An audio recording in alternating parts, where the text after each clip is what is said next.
keberhasilan yang pernah engkau raih di dalam hidup ini akan menimbulkan rasa bangga pada dirimu.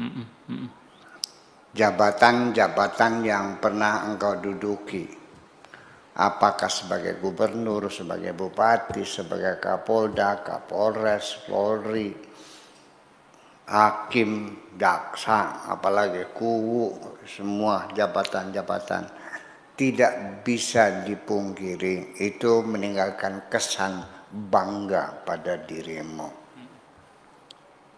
Saya tahu dia bangga. Dari mana taunya? Dia sering cerita kok kepada teman-temannya. Saya dulu pernah jadi kapolda, saya pernah dulu jadi kapolres, saya pernah dulu jadi bupati.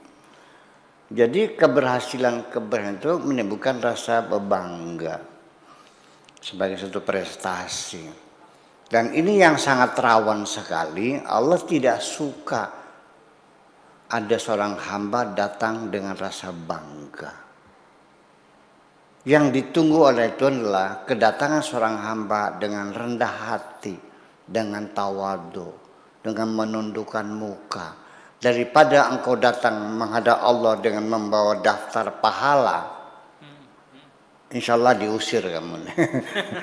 Masih mending datang menghadap Allah membawa daftar dosa-dosa.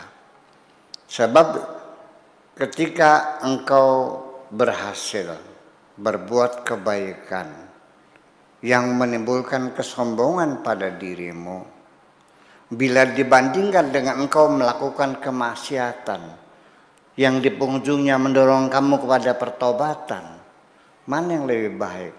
Yang akhirnya membawa kepada pertobatan daripada kebaikan-kebaikan yang menimbulkan kesombongan.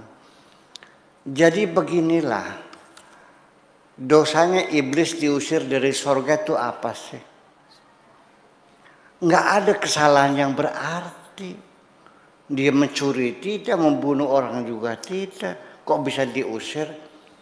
Dosa dia karena dia merasa bangga dengan statusnya sebagai iblis, makhluk Allah yang cerdas, yang paling pintar. Iya, makhluk Allah yang paling pintar kan iblis.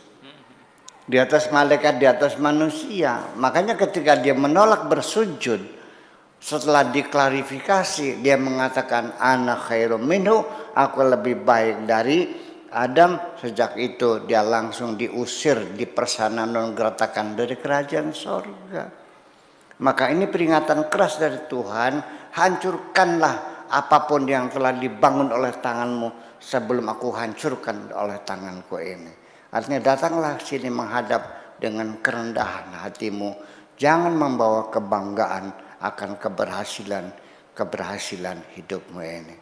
Karena engkau adalah hambaku dan aku adalah Tuhanmu yang menentukan segala-galanya.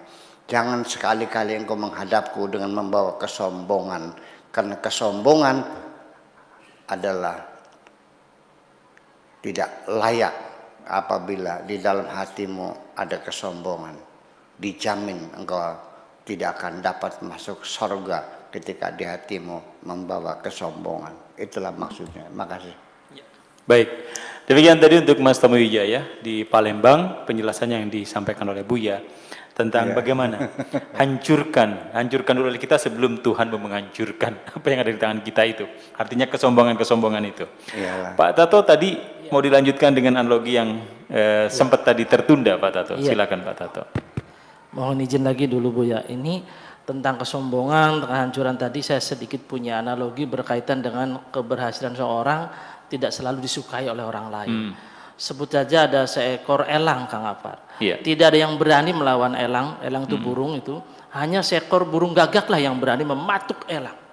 Bahkan dia hinggap di punggungnya sambil mematuki lehernya elang. Tapi elang dengan santainya tidak merespon. Apalagi melawan, enggak. Cukup mengepakkan sayapnya, terbang tinggi ke atas terus, semakin tinggi. Buat apa buang-buang energi? Buat apa buang-buang tenaga menghadapi gagak? Semakin tinggi, ternyata gagak itu jatuh sendiri karena kehabisan oksigen. Begitupun dalam kehidupan, Ya. Jangan pernah kita ada orang mengkritik, mencaci, memaki, dilayani. Tidak semua pertempuran harus dihadapi. Mereka juga akan jatuh sendiri. Artinya seperti tadi. Begitupun diri kita ketika menghadap Tuhan. Jangan, ya tadilah kisahnya. Kurang lebih analoginya seperti burung elang dan burung gagak. Biarkan mereka jatuh sendiri. Itu aja kan. Yang penting kita jaga prestasi, kuatkan jati diri agar tetap eksistensi di bidangnya masing-masing. Itu aja Kang Afkar. Ya. Terima kasih Pak Tato untuk analoginya. Dan